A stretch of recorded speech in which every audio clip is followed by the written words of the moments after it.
እንኳን አደረሳችሁ። ሌላ ነገር ያሰብኩት ነበረ ግን ይሄ ሪኩዌስት ስለ ሪዘረክሽን ስላለ እውነቱን ነው ደግሞ ሴንስ ይሰጣል እና መጽሐፍ ቅዱስንም እያየን መነጋገር እንችል ነበር ግን ፕሪንት አውት አድርጌ ጥቂት ስለ ኢየሱስ ክርስቶስ ትንሣኤ ጥቂት ቃላትን ለመናገር ነው።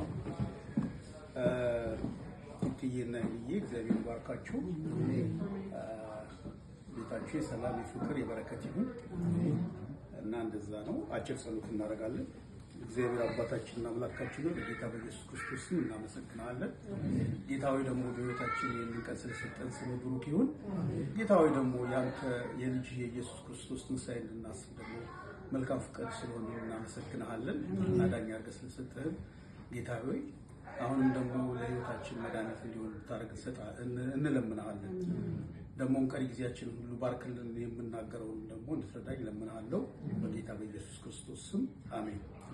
ከሁለት መጽሐፍት ነው እንግዲህ ማነብላችሁ። የመጀመሪያው የማርቆስ ወንጌል ምዕራፍ 16 ነው፣ የመጨረሻው ምዕራፍ ነው። ቁጥር 1 ሰንበትም ካለፈ በኋላ መግደላዊት ማርያም፣ የያዕቆብ እናት ማርያም፣ ሶሎሜም መጥተው ሊቀቡት ሽቱ ገዙ ይላል። እንግዲህ ማለት ሰንበት የሚባለው በእስራኤላውያን ዘንድ ቅዳሜ ነው እና ሰንበትም ካለፈ በኋላ ኢየሱስ ክርስቶስ በሚሞትበት ጊዜ አክሮስ ሴቶች ነበሩ። አሁን መጀመሪያ የሱን መነሳት ምስክርነት የሰጡትም ሴቶች ናቸው እና ከሳምንቱም በፊተኛው ቀን እጅግ በማለዳ ፀሐይ ከወጣ በኋላ ወደ መቃብር መጡ ይላል።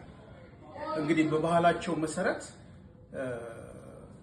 ግባተ መሬት አይደለም የሚደረገው፣ እንትን ውስጥ ነው፣ ዋሻ ውስጥ ነው ያለው። ስለዚህ ሊቀቡት ነው የመጡት። እርስ በርሳቸው ድንጋዩን ከመቃብር ደጃፍ ማን ያንከባልልናል ብለው ጠየቁ ማለት ነው። እንግዲህ ይሄ ነገር የሆነው ከ2000 ዓመት በፊት ነው። እንግዲህ እኛ ጌታችን ኢየሱስ ክርስቶስ ምን ብሏል? ሳያዩ የሚያምኑ ብፁዓን ናቸው ብሏል። ብፁዓን ማለት የተባረከ ማለት ነው። አሁን እኛ እዚህ ያለነው በጠቅላላ በኢየሱስ ክርስቶስ ትንሣኤ ፊት ስም መሰብሰባችን ራሱ ብፁዓን ነን፣ የተባረከንን ማለት ነው እና ድንጋዩን ከመቃብር ደጃፍ ማን ያንከባልልናል? ድንጋዩ ሰርች በማድረግበት ጊዜ ወደ 1500 ኪሎ ግራም ይሆናል። ሰው ማለት ወጠምሻ የሆኑ ወታደሮች ናቸው ሊያንከባልሉት የሚችሉ እና ማን ያንከባልልናል ብለው ጠየቁ ማለት ነው። ድንጋዩ እጅግ ትልቅ ነበርና አሻቅበውም አይተው ድንጋዩ ተንከባሎ እንደነበር ተመለከቱ። አሁን አንድ መጽሐፍ አለ ማለት ነው who moved the stones ይላል። ስቶኑን ማን እንትን አደረገው? በኋላ ነግራችኋለሁ። ይህ የስቶኑ በጣም ኢምፖርታንት ነው። አሁን ማቴዎስ ወንጌል ይህንን ታሪክ ከተለያየ አንግል አንዳንድ ሰዎች ምን ይላሉ? ማርቆስ የተናገረው እንደዚህ ነበረ፣ ማቴዎስ ግን የተናገረው እንደዚህ ነበረ። ስለዚህ መጽሐፍ ቅዱስ እኮ ይቃረናል ይላሉ። ኖ አሁን አንድ ስቶሪ አሁን አማራ ይሄን ነገር ሰበከ ብላችሁ እያንዳንዳችሁ ብትናገሩ ቤታችሁ ሄዳችሁ በተለያየ መንገድ ብትናገሩ just like that ማቴዎስም የሰጠው ማርቆስም የሰጠው ሉቃስም የሰጠው ዮሐንስም የሰጠው የተለያዩ ቨርዥኖች ናቸው እና እኛ በምናይበት ጊዜ እነሱን ሁሉ እና ማቴዎስ ምን አለ? በሰንበትም መጨረሻ መጀመሪያው ቀን ሲነጋ መግደላዊት ማርያምና ሁለተኛይቱ ማርያም መቃብሩን ሊያዩ መጡ። በዛ ዘመን ማርያም የሚለው ስም በጣም እንትን ነበረ፣ ምንድነው ኮመን ነበረ። የመጀመሪያው ቀን በሰዎች አቆጣጠር እሑድ ቀን ነው። ነገር ግን እግዚአብሔር ሰማይና ምድርን ከፈጠረ በኋላ በመጀመሪያው ቀን ብርሃን ይሁን ያለበት ቀን ነው ይሄ ቀን። እነሆም የጌታ መልአክ ከሰማይ ስለወረደ ታላቅ የምድር መናወጥ ሆነ። ቀርቦም ድንጋዩን አንከባሉ በላዩ ተቀመጠ። እዛ ጋር ድንጋዩ ማን ያንከባልልናል ብለው ነበር። እዚህ ጋር ግን የጌታ መልአክ ነው። እንግዲህ መልአኩም እንደ መብረቅ ልብሱም እንደ በረዶ ነጭ ነበረ።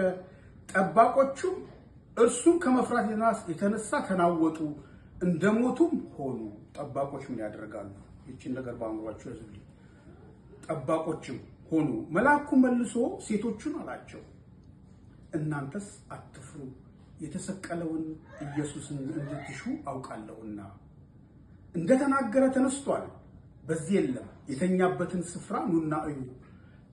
ፈጥናችሁ ሂዱና ከሙታን ተነሳ፣ እነሆም ወደ ገሊላ ይቀድማችኋል፣ በዛም ታዩታላችሁ ብላችሁ ለደቀ መዛሙርቱ ንገሯቸው። እነሆም ነገርኳችሁ በፍርሃትና አሁን ሴቶቹ ይህንን በሚያዩበት ጊዜ ጭራሽ አልጠበቁም። እነሱ አስከሬኑን ለመቀባት ነበር የመጡት። በፍርሃትና በታላቅ ደስታም ፈጥነው ከመቃብር ሄዱ፣ ለደቀ መዛሙርቱ ሊያወሩ ወጡ ይላል። ማርቆስ 16 እንቀጥላለን ከላይ ያለውን።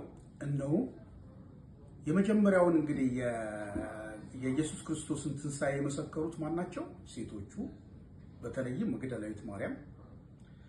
ከዛ ቀጥሎ ደግሞ ይሄ መላኩም ተናግሯል። አሁን ኢየሱስ ራሱ ደግሞ እዚህ ጋር እነሆም ኢየሱስ አገኛቸውና ደስ ይበላችሁ አላቸው። እነርሱም ቀርበው እግሩን ይዘው ሰገዱለት። በዚያን ጊዜ ኢየሱስ አትፍሩ፣ ሄዳችሁ ወደ ገሊላ እንዲሄዱ ለወንድሞቼ ተናገሩ፣ በዛም ያዩኛል አላቸው። እንግዲህ ማቴዎስ የተናገረውን ነገር ደገመ ማለት ነው። አሁን ወደ ማቴዎስ ወንጌል ደግሞ እመጣለሁ። ሲሄዱም ሳሉ ይላል ከጠባቆቹ አንዳንድ ወደ ከተማ መጥተው የሆነውን ሁሉ ለካህናት አለቆች አወሩ። እንደዚህ ሆነ እኮ ብለዋል። ከሽማግሌዎቹም ጋር ተሰብስበው ተማከሩና ለጭፍሮች ብዙ ገንዘብ ሰጥተዋቸው እኛ ተኝተን ሳለ ደቀ መዛሙርቱ በሌሊት መጥተው ሰረቁት በሉ። አሁን ይህን ያሉበት ምክንያት ለምንድን ነው? ከዚህ ምዕራፍ በፊት ኢየሱስ ክርስቶስ ከተያዘ፣ ከተገረፈ፣ ከተሰቀለ በኋላ በማግስቱም ይላል እንግዲህ ይሄ ከመነሳቱ በፊት ነው። ከመዘጋጀት በኋላ በሚሆነው ቀን የካህናት አለቆችና ፈሪሳውያን ወደ ጲላጦስ ተሰበሰቡና ጌታ ሆይ ያ አሳች በሕይወቱ ገና ሳለ ከ3 ቀን በኋላ እነሳለሁ እንዳለ ትዝ አለን። እንግዲህ ደቀ መዛሙርቱ መጥተው በሌሊት እንዳይሰርቁት፣ ለሕዝቡ ከሙታን ተነሳ እንዳይሉ፣ የኋለኛይቱም ስህተት ከፊተኛይቱ ይልቅ የከፋች ትሆናለችና መቃብሩ እስከ 3ኛው ቀን ድረስ እንዲጠበቅ ይዘዛሉ። ጲላጦስ በዛ ጊዜ አሳልፎ የሰጠው ማለት ነው። ጲላጦስም ጠባቆች አሉላችሁ፣ ሄዳችሁ እንዳወቃችሁ አስጠብቁ አላቸው። እነርሱም ሄደው ከጠባቆች ጋር ድንጋዩን አትመው መቃብሩን አስጠበቁ ይላል። በመንግስት ደረጃ ማለት ነው። አሁን እነዚህ ወታደሮች እንዲጠብቁ ታዘዋል አይደል? መቃብሩ ውስጥ አስከሬኑ ካልተገኘ ቀጥታ ይገደላሉ። ምክንያቱም ሪስፖንሲቢሊቲያቸው ነው፣ በመንግስት ታዘው ነው። ስለዚህ ተንኮል ግን ስላለበት ምናሉ እዚህ ከቀደም ሲሄዱም ሳሉ እነሆ ከጠባቆች አንዳንድ ወደ ከተማ መጥተው የሆነውን ሁሉ ለካህናት አለቆች አወሩ። ከሽማግሌዎችም ጋር ተሰብስበው ተማከሩና ለጭፍሮች ብዙ ገንዘብ ሰጥተዋቸው እኛ ተኝተን ሳለ ደቀ መዛሙርቱ በሌሊት መጥተው ሰረቁት። አሁን ለ2000 ዘመናት የኢየሱስ ክርስቶስ አካል አልተገኘም። ተሰረቀ የተባለው አካል የታለ? እንግዲህ እዚህ ጋር ሁለት ነገር እንድታስተውሉ የምፈልገው እኛ በእምነት እንጂ በማየት አንመላለስም። however ሂስቶሪካሊ ይሄ አንደኛ ያንን 1500 ኪሎ ግራም የሚመዝነው ድንጋይ ማን ከፈተው? አንደኛው ጥያቄ። ሁለተኛው ደግሞ ተሰረቀ የተባለው የእግዚአብሔር የማን ነው? የኢየሱስ ክርስቶስ አስከሬን የታለ? አሁን ለነዚህ ጥያቄዎች ተጠራጣሪ የሆኑ ወይም ሂስቶሪያን ሲሆኑ መልስ የላቸው። ምክንያቱም ተአምር ስለሆነ ይህም በገዢው ዘንድ የተሰማ እንደሆነ እኛ እናስረዳዋለን ስለሚገደሉ ማለት ነው። እናንተም ያለ ስጋት እንድትሆኑ እናደርጋለን አሏቸው። እነርሱንም ገንዘቡን ተቀብለው እንዳስተማሯቸው አደረጉ። ይህ ነገር በአይሁድ ዘንድ እስከዛሬ ድረስ ሲወራ ይኖራል። እስከዛሬ ድረስ የሚለው እንግዲህ ይህንን ጽሑፍ እስከ ጻፈው እስከ ማርቆስ ዘመን ድረስ ማለት ነው እና የተሰበሰብነው የዛሬ 2000 ዓመት የተነሳውን ጌታችን ኢየሱስ ክርስቶስ ለማክበር ነው። አሁን እንግዲህ ፐርሰናላይዝ ማድረግ ነው የሚለው። አዎ በህብረት እናከብረዋለን በልባችን። ያ ኢየሱስ ክርስቶስ የሚባለው ማን ነው የሚለው ነው። እንደ መዝጊያ እንዲሆን ዮሐንስ ወንጌል ምዕራፍ 14 ላይ ወደ ኢየሱስ ክርስቶስ ከመሄዱ በፊት ምን አላቸው? ለደቀ መዛሙርቱ ነው የሚነግራቸው። በደንብ ጠንቀቅ ብላችሁ ስሙ። ብዙ ማብራሪያ ሰጥ። ልባችሁ አይታወክ አላቸው። እለያችኋለሁ ስላላቸው በእግዚአብሔር እመኑ። ዮሐንስ ወንጌል ምዕራፍ 14 በእኔም ደግሞ እመኑ። በአባቴ ቤት ብዙ መኖሪያ አለ።